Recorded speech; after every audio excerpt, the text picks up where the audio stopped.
안녕하세요. 세무왕 문경찬 세무사입니다.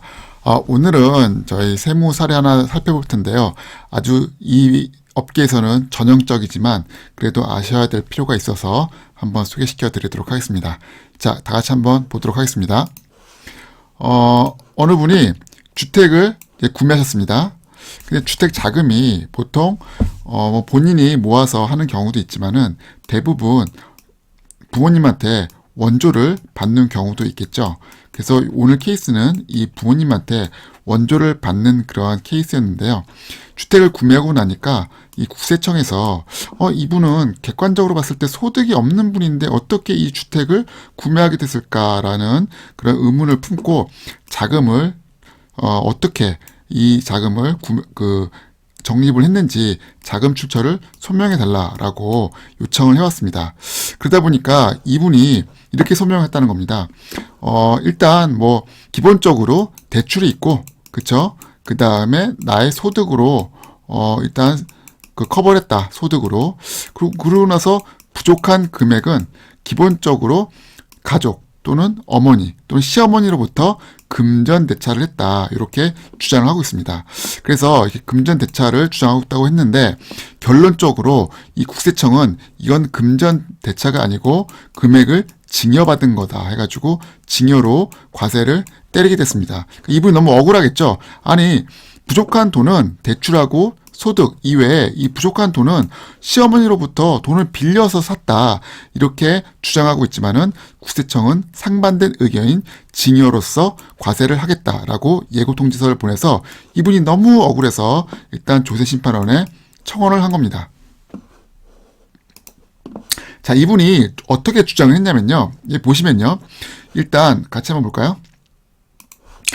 은행 이자율로 일단 적용해가지고 이자를 지급했다.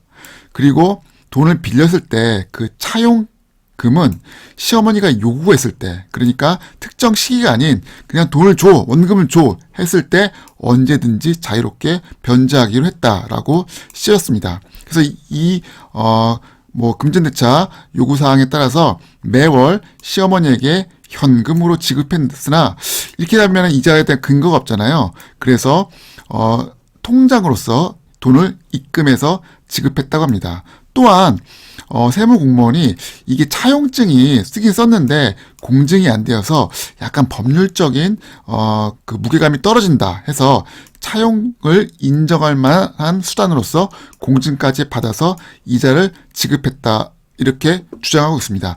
자, 겉으로 보면 왠지 모르게 어디서 많이 본 내용이겠죠. 준비할 것은 준비했다고 생각이 되어지는데요. 한편 국세청은 이렇게 판단했습니다. 자, 같이 한번 보도록 하겠습니다. 현금으로 지급했다는데 그 금액이 정확히 확인되지 않았다. 여러분들이 현금으로 지급하는 것보다 무조건 이러한 확인을 하기 위해서 어떤 걸 추천드리죠? 통장 거래를 하셔야 됩니다. 통장 거래, 거기에다가 플러스 이자 지급에 따른 원천징수 영수증까지 띄어내면은 엄청 좋겠죠. 아무튼 원천징수까지 하시면 좋겠고요. 그 다음에 통장으로 입금된 후 그 이체 금액은 어떻게 되는 거죠? 자금 출처에 대한 요구가, 그러니까 국세청에서 이 자금 출처 소명해 주세요라고 한 이후에 지급된 것이었다. 그러니까 이게 좀 애매하다는 거죠. 그래서 이게 사전에 뭔가를 준비하기보다는 사후에 국세청이 이제 조사를 들어간다고 하니까 부랴부랴 돈을 이체했다, 이렇게 판단하고 있는 거죠. 그리고 결정적인 게 원금으로 상환했다는 이 돈 역시 어머니께서 받고 또는 이제 며느리가 입금 즉시 바로 인출된 것이기 때문에 거의 그 의도성이 매우 약하다, 이렇게 말씀드릴 수가 있겠습니다. 그래서 전반적으로 원금 상환 내역을 억지로 증명하기 위해서 인위적으로 만들었을 가능성이 높다라고 판단한 겁니다. 그리고 또한 이제 금전대차 거래서를 차용증을 쓰면은 이자율을 적게끔 되어 있잖아요. 근데 이자율하고 지급 길이 적게끔 되어 있는데 그 이자율이 당초 정기예금 이자율로 지급한다고 기재되어 있는 것을 이후 시어머니가 20만 원 정도를 입금하겠다라고 이자 지급액을 바꿨다고 합니다. 그러니까 원래는 20만 원에 맞춰서 지급한 건데 이게 조사가 들어올 것 같으니까 바로 바꿔서 정기예금 이자율 정도로 지급한다. 이렇게 바꿨다고 합니다. 그래서 그런 내용을 봤을 때 이 결론은요. 전반적으로 국세청의 승리 징여로 끝났습니다. 그래서 이 조세심판원에서 어떠한 사유 때문에 이 청구자의 말을 듣지 않고 국세청 말을 들어서 징여로 판단했는지 같이 한번 보도록 하겠습니다. 우선 이 국세청에서 이 A씨가 그 며느리겠죠.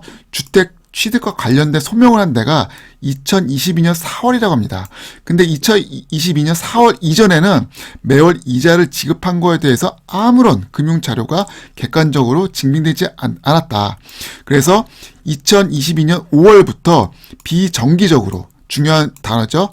정기적이가 아닌 비정기적으로 이자를 그때는 통장으로 이제 지급했겠죠. 왜냐면은 국세청에서 2022년 4월 달에 소명해라라고 나와 있으니까 그거를 막기 위해서 비정기적으로 이자를 지급한 사실이 인정은 되지만 이 모든 행위 자체가 금전 소비 대차의 외관을 만들기 위한 하나의 프레임이다. 이렇게 판단을 한 겁니다.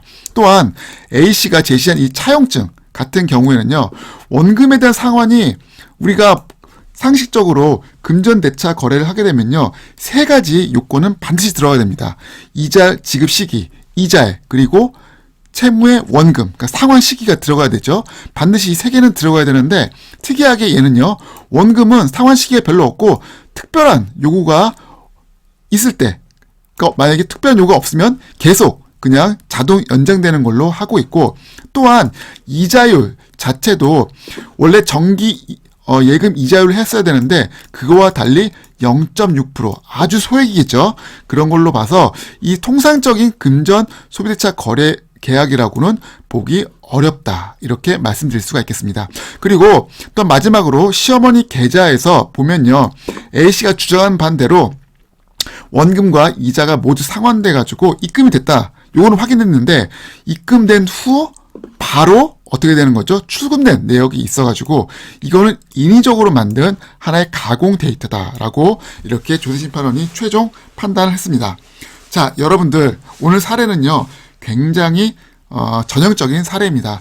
집을 사서 그 돈이 부족하니까 뭐 부모님이나 친척들로부터 빌려가지고 자금을 충당을 했는데 당연히 그런 경우에는요, 거의 이제 국세청에서 데이터베이스가 잘 되어 있기 때문에 자금 출처에 대한 소명을 합니다. 그러면 이러한 소명을 하는 데 있어서 어떠한 포인트를 사전에 미리 준비를 하고 꼼꼼히 대비를 하셔야 국세청의 주장대로 징역이 아닌 온당한 금전대차 거래로 구성되어 가는지 아실 수 있을 것 같습니다.